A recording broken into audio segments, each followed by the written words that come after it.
লীলাবতী, আরে ও লীলাবতী, ঘরে কি কিছু খাওয়ার নেই? এত বেলা হয়ে গেল, এখনো মুখে জল পড়েনি যে। ঘরে চাল ছিল না বাবা, মায়া বৌদির কাছ থেকে এনে ভাত চড়ালাম। উঠোনটা ঝাড়ু দিয়েই তোমায় আমি খেতে দিচ্ছি। তা মানুষের বাড়ি থেকে ধার দেনা করে কদিন চলবে মা? আমি যে জাল নিয়ে বের হব তাও সম্ভব নয়, দিনে দিনে অসুস্থ হয়ে যাচ্ছি।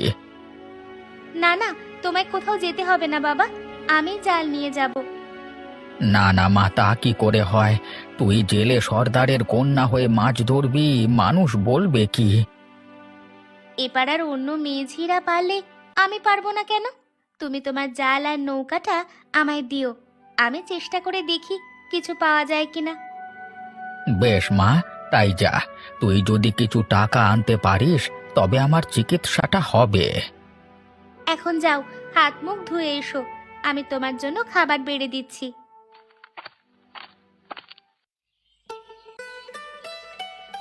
খা বাবা, পেট ভরে খা, আবার সেই সন্ধ্যায় বাড়ি ফিরবি। এর মধ্যে আর কিচ্ছু পেটে পড়বে না। না না মা, আমাকে আর ভাত দিও না, এটি হয়ে যাবে আমার। মাছের মুড়ো দিয়ে মুগ ডাল রান্না করেছি, ওটা খেয়ে যা বাছা। ও বৌমা, ডালটা নিয়ে এসো তো। এই নিন মা, উনুন থেকে নামিয়ে আনলাম কেবল। ওটা আমার হাতে দিয়ে তুমি তাড়াতাড়ি কটা রুটি সেঁকে ফেলো, দুপুরে খাওয়ার জন্য ওদের সাথে দিয়ে দিব। ঠিক আছে মা, আমি এক্ষুনি নিয়ে আসছি। ওসব লাগবে না মা, আমি আজকে তাড়াতাড়ি ফিরে আসবো। কেবল তো জঙ্গলের পাশের জমিটা চাষ করতে হবে। তোর তাড়াতাড়ি হয়ে গেলে নদীর অপর পাশে যাস তো ছোট, ওখানে গম আর জব দিয়েছিলাম, ওগুলো একবার দেখে আসতে হবে। ঠিক আছে দাদা, আমি আসবার সময় দেখে আসবো। আর কটা গমও সাথে করে নিয়ে আসিস তো, কতটুকু পরিপক্ক হয়েছে তা বোঝা যাবে।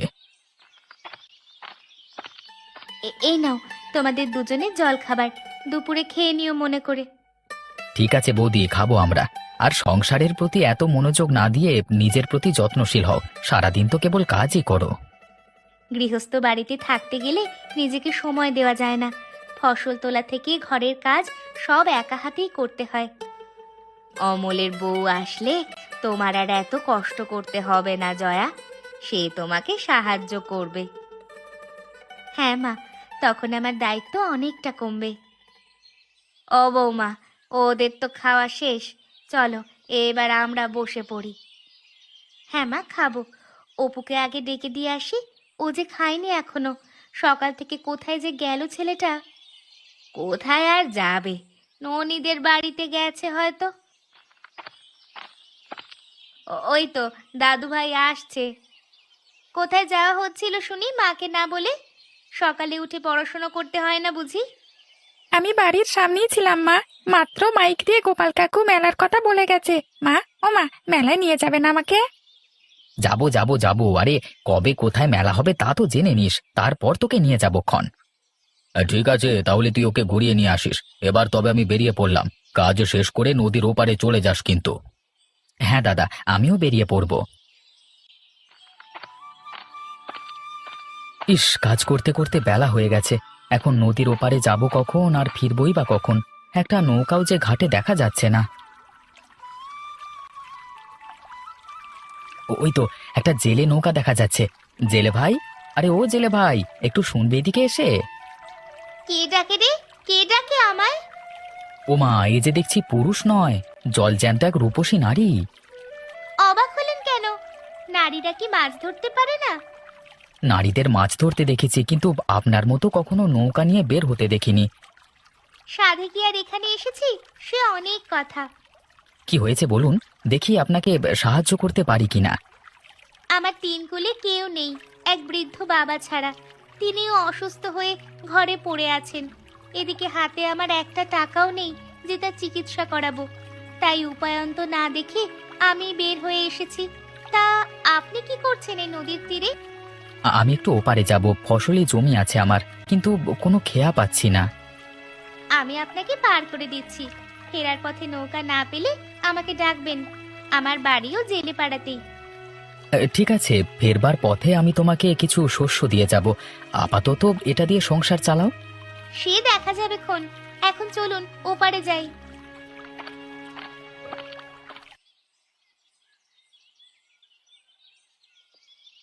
মা, ঘরে আছো তুমি? হ্যাঁ বাছা, আয়। অমলও আছে দেখছি। যাক, সবাইকে একসাথে পেয়ে ভালো হলো। কিছু বলবে দাদা? হ্যাঁ অমল, আমরা ভাবছিলাম তোর বিয়ে দিয়ে নতুন বউ আনবো ঘরে, সে নিয়েই তো কথা বলতে এসেছি। বেশ বেশ, আমিও এই কথাই ভাবছিলাম। বিমলের বিয়ে হয়েছে, এবার অমলের বিয়েটা হয়ে গেলে আমি নিশ্চিন্ত। তা মেয়ে কি আমাদের খুঁজে বের করতে হবে, নাকি তোমার পছন্দের কেউ আছে? পছন্দের মেয়ে? হ্যাঁ, যদি কাউকে তোর মনে ধরে তবে সে কথা বলতে পারিস, আমরা তার সাথেই তোর বিয়ে দেব। আমার একটি মেয়েকে মনে ধরেছে দাদা, ওর সাথে আমার বিয়ে হলে আমরা সুখী হব। তা ওর বাড়ি কোথায়, বাবার নাম কি? ওর বাড়ি নদীর ওপারে। আমি আগে ওর মতামত জেনে তারপর তোমাদের জানাবো। হ্যাঁ, পরে না হয় তোমরা বিয়ের প্রস্তাব নিয়ে যেও। বেশ বেশ, তবে তাই হোক। আশা করি ওই মেয়ে তোকে নিরাশ করবে না।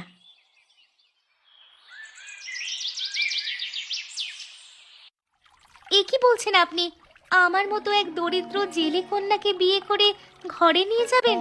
আপনার পরিবারের মানুষ কিছু বলবে না? আমার বাড়ির সবাইকে আমি চিনি লীলাবতী, ওরা তোমাকে মেনে নেবে। কিন্তু গায়ের মানুষ মানবে না। আমার মতো জেলে কন্যাকে বিয়ে করলে আপনার যে মান যাবে। মানুষ আপনাকে এক ঘরে করে রাখবে। সে নিয়ে তুমি ভেবো না, আমি সবাইকে রাজি করিয়ে নেব। এখন শুধু একটা কথা বলো তো, আমাকে তুমি বিয়ে করবে? আপনাকে যেদিন প্রথম দেখেছি সেদিনে আমার মন আপনাকে দিয়ে দিয়েছি। আপনার মতো মানুষকে স্বামী হিসাবে পেলে আমার জীবন ধন্য হবে। বেশ, তবে আমি আজকে গিয়ে মাকে বলছি। দাদা খুব শীঘ্রই তোমার বাবার কাছে বিয়ের প্রস্তাব নিয়ে যাবে। এবার তবে যাই। আমি আপনার অপেক্ষায় থাকব। বিদায়।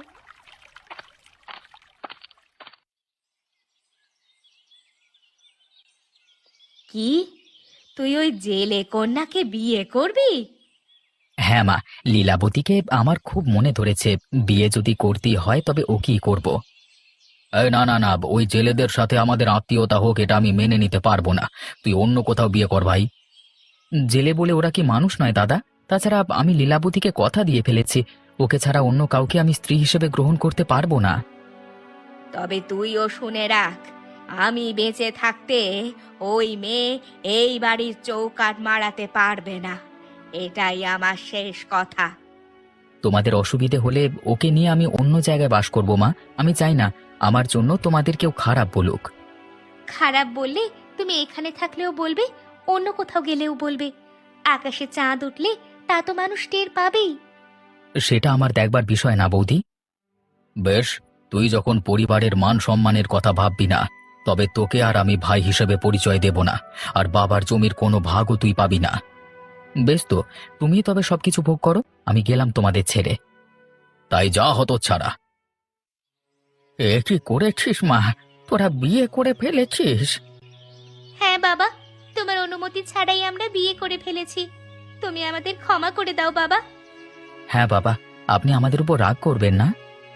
আমি রাগ করছি না বাবা, কিন্তু তুমি যে আমার কন্যাকে বিয়ে করলে এ নিয়ে তোমার পরিবার কিছু বলবে না?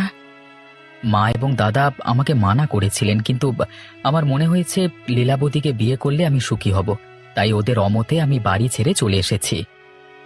ওকে পেলে আমিও সুখী হব বাবা।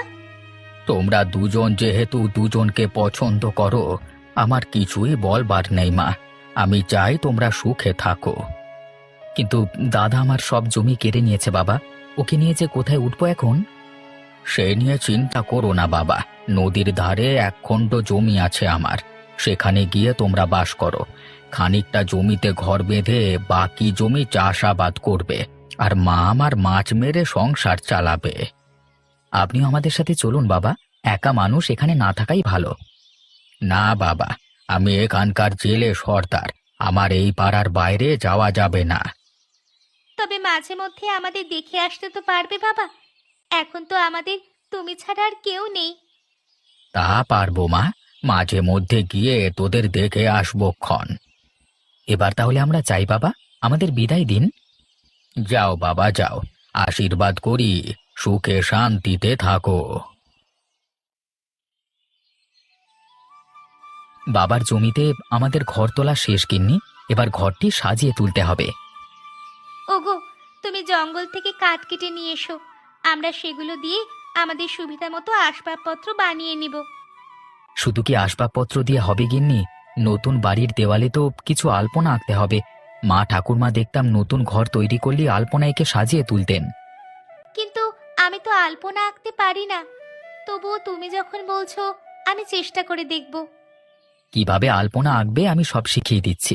তুমি প্রথমে একটি গামলায় জল নেবে, তারপর সেখানে পরিমাণ মতো চালের গুঁড়ো মিশিয়ে ডো তৈরি করবে। বুঝেছি। এরপর সেই ডো দিয়ে আঁকিবুকি করব, তাই তো? হ্যাঁ যাও, তবে এক্ষুনি কাজ শুরু করে দাও।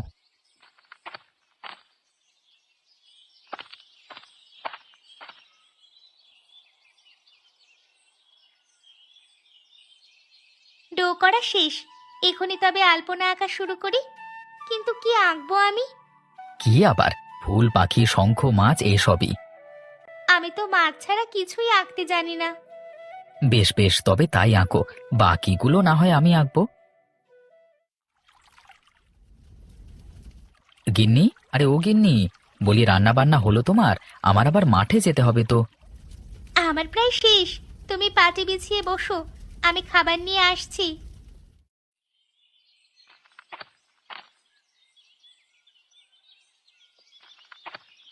এই নাও তোমার খাবার, খেয়ে কাজে যাও। আমি এই ফাঁকে জালটা সেলাই করে ফেলি, ওটা আবার ছিঁড়ে গেছে। দাও দাও, তাড়াতাড়ি খাবার দাও, আজকে মাঠে অনেক কাজ, সারাদিন মাঠেই থাকতে হবে। আমাকেও আর জাল নিয়ে বের হতে হবে। চৌধুরী মশাইয়ের বাড়িতে অতিথি এসেছে, গিন্নিমা বলল নদীর মাছ দিয়ে আসতে। বেশ বেশ, তাহলে কটা ভালো মাছ দিয়ে এসো, বাকিগুলো আমি হাটে বিক্রি করে আসবো। সে তুমি কাজ থেকে ফিরে এসে নিয়ে যেও। তা তোমার ফসল উঠবে কবে? আর বেশি দিন নেই গিন্নি, সামনের সপ্তাহেই বোরো ধান তুলে ফেলবো।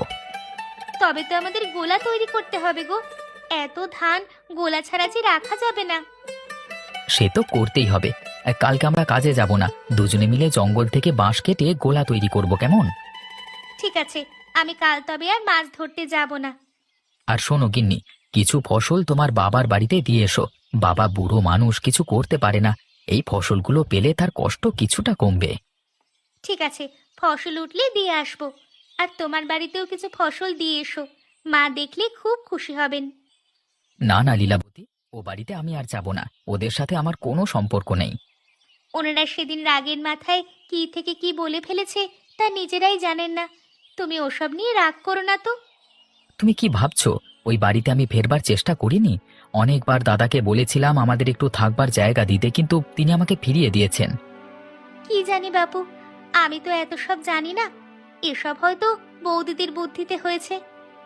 তাই হবে, না হলে আমার সহজ সরল দাদাটা এত কঠিন হলো কিভাবে?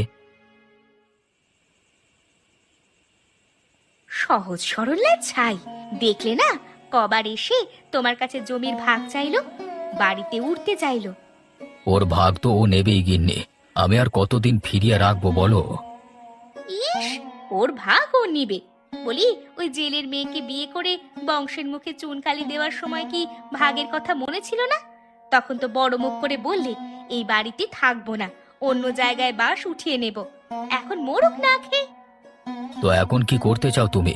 জোর করে যে অমলের বাড়ি জমি আত্মসাৎ করব? ও আইন আদালত করলে তো আমাকে জেলের ভাত খেতে হবে। বুদ্ধি থাকলে জেলের ভাত খেতে হবে না। তোমার বুদ্ধি নেই, তাই এত ভয় পাও। বেশ, তোমার তো অনেক বুদ্ধি, এখন একটা বুদ্ধি দাও দেখি। শোনো, এখনো সব সম্পত্তি মায়ের নামে। তুমি মাকে ভুলিয়ে ভালিয়ে দলিলগুলো নিয়ে নাও। এরপর সবকিছু আমাদের হাতে থাকবে, তখন জমি জমা সব নিজেদের নামে লিখিয়ে নেব। বেশ বেশ, তবে মাকে বলে দেখবো আমি, কেমন? আরে গর্ধ, এভাবে বললে কি মা শুনবে? তুমি মাকে ভালো মন্দ কিছু খাওয়াও আগে, তাহলেই না তার মন নরম হবে। বেশ, তবে কালই তার জন্য ভালো ভালো সব খাবার কিনে আনছি। এবার ঘুমাও, অনেক রাত হলো তো। আমার ঘুম আসছে না গো। যতদিন তুমি সব সম্পত্তি আমাদের নামে না করছো, ততদিন দু চোখের পাতা এক করতে পারবো না। এত লোভ করো না গিন্নি, কথায় আছে অতি লোভে ক্ষতি খুব।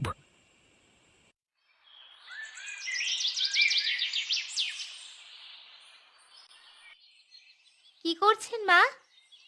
দাদু ভাইয়ের সাথে গল্প করছি মা। তা তোমার রান্না কত দূর হলো? আমার রান্না প্রায় শেষ। আপনার জন্য খাবার নিয়ে এসেছি, খেয়ে নিন মা। সে কি কাণ্ড! প্রতিদিন তো আমি রান্নাঘরে গিয়েই খাই, আজ তবে এখানে কেন? দিনে দিনে আপনার বয়স হচ্ছে তো মা। এই বয়সে একটু শান্তি করতে সবারই মন চায়। আপনি কেবল পায়ের ওপর পা তুলে বসে থাকবেন আর বলবেন কখন কি লাগবে। কিন্তু এত আদর যত্ন করলে লাভ হবে না বৌমা। তোমাদের আমার জমির একটা কণাও বেশি দিব না, যার যা ভাগ তাই পাবে। এ কি বলছো মা? আমরা জমির জন্য তোমার সেবা করছি, এটা তুমি বলতে পারলে? তোমরা করতে পারলে আমি বলতে পারবো না কেন?